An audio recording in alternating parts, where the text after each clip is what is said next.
Echo is one of those heroes who, on the surface, looks really hard to play. But dig a little deeper and you'll find out she's really hard to play. That's part of the reason I was never too fond of her. I've never been a great fan of heroes who have high skill floors. See, a high skill ceiling, I can get behind that. That just means I have lots to learn. But a high skill floor means I gotta somehow learn to play all of this crap with the hero. And in the case of Echo, once you're on that floor, the ceiling is so high! She's also been a hero that's been difficult to write a video around. Mainly because the format of these videos don't really fit her. See, I like to start with a small amount of the character's history, in their primary, their secondary, if they have one, and I move on to abilities, and I end with talking about their ultimate. How the fuck do I talk about Echo for like 7 minutes without mentioning her ultimate? When people talk about Echo, it's mainly the discussion of, oh, her ultimate's cool, but never about the character herself. Which is kinda sad since she's a really unique hero. Not just in playstyle, but for what she meant for Overwatch. She was the last hero added in Overwatch 1, and as the final hero, she gave players a reward for their mastery of the original cast of heroes. Not only was she arguably one of the hardest heroes to grasp upon launch, but she also had a very unique ultimate ability to ruin the structure of my video. But come on, we don't need to focus on her silly little ultimate. That's only like 10% of the match time. She's got so much to her besides that, since, like all heroes, she has a gun! Wait, no, she has a hand that shoots bullets. Actually, a shocking amount of heroes in the shooting game don't use guns. Okay, I'm getting distracted. Echo's primary is a spread of 3 bullets. You typically don't have to worry about one of the 3 missing, however. While it is possible for you to only hit 1 or 2, more likely than not, all 3 will connect. But being a projectile makes them rather hard to hit. So when they do, it feels amazing, especially since a full volley deals a whopping 51 damage, and with a 2x crit multiplier, headshots, fuck you. I mean, they do that too, but headshots decimate her enemies. Take this clip here. This soldier just eats it! His plan of running into our backline and ulting crumbles with a single shot. And while it's better close up, you can still hit some cheeky long range shots since they don't have any fall off. But you won't have many moments where your primary is a killing blow. Echo's a bit like Doomfist, where primary alone is, in all reality, pretty weak. It's only strong because of her abilities. Echo has 3 of them: Flight, Sticky Bombs, and Focusing Beam. All of which offering her amazing utility. Flight is the first ability for us to look at, since it's the most basic. You do a quick dash forward, followed by a small speed increase, all while you're given the ability to fly. This can be used for so many little things. Because of Echo's small hitbox and quick speed, she can be in a bad spot but still fly herself back to her team or a nearby health pack. Hell, in this clip, I jump off the fucking map for some makeshift cover. While my cooldown wasn't up yet, Echo has a passive that lets her slow fall like Mercy. Unlike Angelic Descent, however, Echo actually gets a small speed boost while you use it, but you can only glide while a fair bit off the ground. Flight is going to be the ability. It lets Echo get into so many spaces that help her out. Echo, from my play, is best when the enemy doesn't notice you're there. You might claim that every single hero in the game would be better if the enemy wasn't looking away doing something else, but the difference is, if a Hanzo finds himself behind the enemy team, once he gets his cheeky kill, yes, yeah, he's kind of a sitting duck just waiting to. Meanwhile, Echo can take a pick, and by the time the enemy's turned around, she's either gone or taken out another member of the team. Because not only does she have some incredible movement, Echo can kill you before you even notice she's there. Focusing Beam is an incredible ability. It deals 75 damage per second over 2 seconds, for a total of 150 damage, is what you would think. If the enemy has 50% or lower HP, it deals 100 extra damage per second, or in total 350. For most heroes in the game, they'll die before one of those 2 seconds are even up. If you want to do anything while Echo's in play, for the love of God, make sure you have more than half health. I headshot this already low Sojourn, and she's lucky to be alive, but she grabs a health pack and drops behind my team chanting, "This ends now." And you know what? She's fucking right, she falls before she even gets a single shot off. Sometimes you can win fights you otherwise shouldn't. And because it's a beam, it can pierce through certain heroes' most critical defenses. Watch here, this Sigma is using his Accretion, and 9 times out of 10, if a Sigma uses his Accretion, it's cause he's on low HP, which makes the piercing capabilities of beams even stronger. Predictable moments like a Sojourn jump just becomes a death sentence against Echo's beam, and holy shit the damage it does on tanks. Tanks are known for having high health bars, hitting at most 750 HP. But due to the large hitboxes, tanks like Orisa may as well lose that last half of their health bar due to Echo's mere existence. But come on, that's not all Echo has. Her final ability might just be her most grand yet. Sticky Bombs is as it sounds. You fire a volley of 6 sticky bombs, each doing 5 damage upon impact and 25 damage per explosion, for a maximum of 180 damage, which is much easier said than done. But when paired with Focusing Beam, you can just delete enemies off the face of the planet. Cassie tries to ult here, but quickly finds out lowering your movement speed near an Echo is never a wise decision. Even if you don't hit all of your stickies, you're still dealing a fair amount of damage. Right here, I only hit 4, but the soldier still ends up dead to them. Hell, sometimes you don't even have to hit them. Granted, stickies can still deal a small amount of damage, which can sometimes be what you need to kill a target. Even chucking them into a crowd of enemies can grant results. There's really no bad way to use them. Even if they don't kill, that's free ult charge. Echo is one fierce target. Insane mobility, fast time to kill, small hitbox, and she can fucking fly. What isn't there to love? Well, she's actually only got 225 HP. And this hurts her so much more than you'd think. Of course, for a good reason, she should not have 250. But it's still a flaw you'll have to adapt to. 25 HP can seriously make a difference in this game. There are a good couple of moments where I died where I otherwise wouldn't had I have had that extra 25.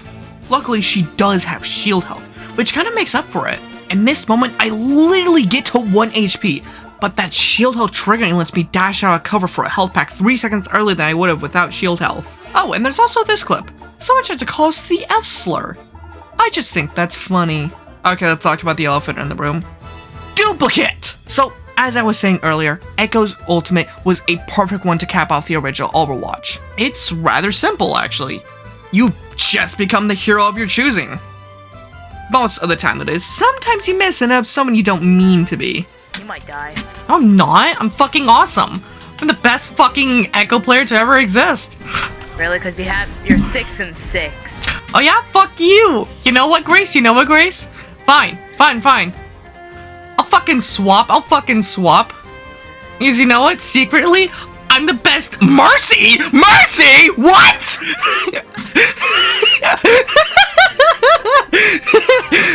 This ultimate can be surprisingly strong when you use it at the right time. You get a second of invincibility the second you swap over.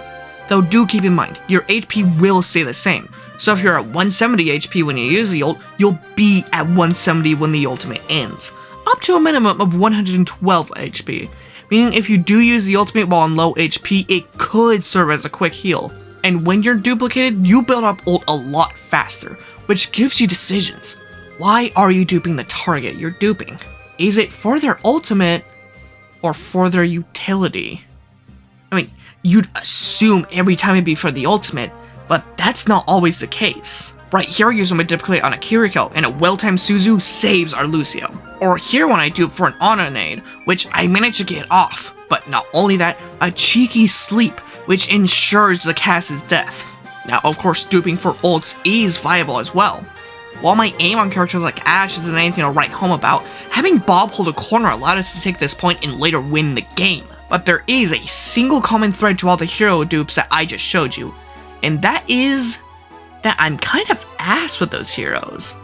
But when you dupe somebody you know how to play, oh baby. I have so many clips of me duping Venture players and going as aggro as possible. Unironically, more than half the time the enemy team going Venture helped our team more than it did theirs. There's also Ram, a character that, while I haven't played recently, have had a great relationship in the past. And honestly, it felt like the inhibitor rings came off anytime I duped him. I even had this funny moment where I desperately looked for him, knowing that if I duplicated him at all, we would for sure win this match. And with barely any HP left to spare, I spotted him. From there, that match was over. Unfortunately, I turned into a monkey shortly after.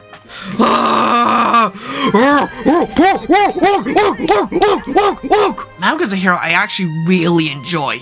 I just don't get to play him much since I only really like him in 6v6. But Echo is a great excuse to get some fun moments with him. Now, it is worth noting that when duplicating tank heroes, you will have less HP. But that doesn't mean you gotta avoid duping them. Alright, so we've talked about basically everything on our kit. So let's just talk some general things about Echo. For example, oh my god, she's hard to play. Most of the glitches are seeing her from the tail end of my playing, because when I started, I was kinda bad. You gotta remember that just cause you can fly in the sky doesn't mean you should. While I have shown that she can be rather slippery, part of that is cause we're playing comp and we can ban her problem characters, such as Soldier 76. No hate to Soldier players, and I am certain in higher ranked lobbies my problems would lie with Ashe and Widow a bit more. Actually, realistically, Soldier isn't that bad for Echo. But I had to play a singular game where the enemy soldier was somewhat confident, and therefore me and my 3-stack had to ban him any time I played Echo. Now, Echo's honestly stole my heart. On the surface, she seems like the duplication hero, which is a bit of a shame. There's so much more to this character that most players ignore. Yes, she can duplicate targets for maybe 30 seconds over a 10-minute match. I feel like many players see her kit as a means to an end, a way to get her ultimate so you can dupe a target. But really, now I see her ultimate as a fun little bonus on top of an already great hero. Now, to cap off this video, I like to play a few funny clips. I'd also like to remind you that if you did enjoy this video, leave a comment, a sub, all those other things like hyping, still don't know what the fuck that does. But yeah, on to the funny moments. Here's a couple while I was live. Gonna pop it when I get my teleport back. Oh my god, these supports! I love them so much! Oh god damn it, I blame the supports! Why weren't they fucking healing me, man? I fucking love these supports! Yeah, by the way, chat, I looked. The reason why got auto-modded and why I banned them is because they kept asking if I still have a dick. Wait, who? Someone in chat. And yeah, just general transphobia. So fucking finally, chat! We got a transphobe in the chat! Let's fucking go! We finally did it! We made it! We fucking did it, chat! That means we fucking made it! Hold and keep the point, hold and keep the point. Come here, Wu Yang! Yeah! Damn it, I was gonna copy her, man. Her? Yeah, the Wu. Man. Oh, wait. And here are some funny ragdolls. I think we have a fighting chance, guys. I moved him in the air. Play volleyball with the cast or something, or what? Yes. Believe in yourself. Yo, yo, yo, yo, yo. Holy shit! And this is the unfortunate category that apparently exists of me moaning for no good reason.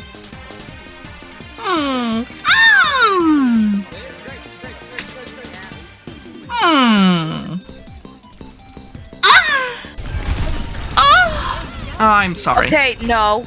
And finally, just some random uncategorized funny clips. Doesn't that look like fucking Cusco from The Emperor's New Groove? Is that just me? Holy shit, wait a minute. Cusco, Emperor's New Groove. This fucking poster looks like Cusco from The Emperor's New Groove. You see? Yeah, you feel me? You feel me? Yes, I feel it. Thank you. That's all I think when I see that fucking picture. I killed the Life Weaver, and I'm not gonna die to the honor. I'm gonna die to the Doomfist, never mind, I'm fucking awesome! Who do we ban? Not Soldier. Let me see. Reaper. Okay. You motherfucker! What? He selected Soldier to decide not to be... Hey, I don't mind. They can play Venture all they want, especially if they're bad. As long as they're bad, yeah. They can play Venture as long as they're bad. Yeah, that buffs me. That's an indirect buff. That's just the beginning. They're not playing Venture, god damn it.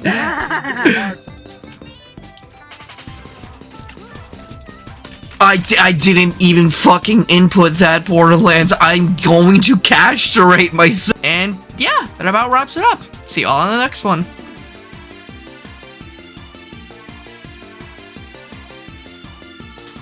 I'd like to thank Kobe Clementine for being a channel member. You can join them for the low price of not very much by hitting the join button on YouTube. You'll get your name set up here, of course, and you also get early access to new videos.